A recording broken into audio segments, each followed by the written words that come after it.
ओम शांति। हम सभी रात दिन के चक्र और 4 ऋतुओं के चक्र में के बारे में जानते हैं। हमेशा दिन के बाद रात और उसके बाद दिन होता है और 4 ऋतुएं या सीजन हर साल दोहराए जाते हैं। इसी प्रकार इस संसार में पहले सुख का दिन रहा और उसके बाद दुख की रात आई। दिन की तरह संसार भी सुबह, दोपहर, शाम और रात की 4 स्टेज से गुजरा है और जैसे जैसे दुनिया इन पड़ावों से गुजरती गई, दुख बढ़ता गया और खुशियाँ कम होती गई। इनफैक्ट इतिहास के प्रथम 2 चरण जो कि अलिखित हैं, जहाँ भरपूर सुख और शांति है, उसका सच्चा ज्ञान केवल परमात्मा ही जानता है। इन 2 चरणों को ही स्वर्ग या जन्नत कहा जाता है या मानवता का दिन कहा जाता है। बाद के अंतिम 2 चरणों में नेगेटिव कर्म किए जाने लगे और धीरे धीरे मानवता के गुणों का पतन होता गया।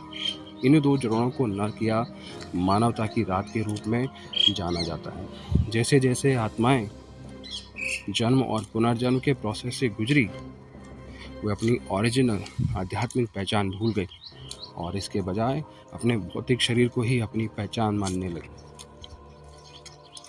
इसी गलत पहचान के कारण ही आत्माएं विभिन्न प्रकार की कमजोरियों या नेगेटिव व्यक्तित्व विशेषताओं के प्रभाव में आ गई।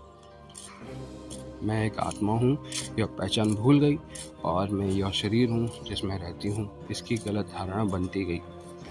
इस तरह से हम पाप और दुख की सीढ़ियों से नीचे गिरने लगे और मानवता की रात के अंत तक पहुँच गए।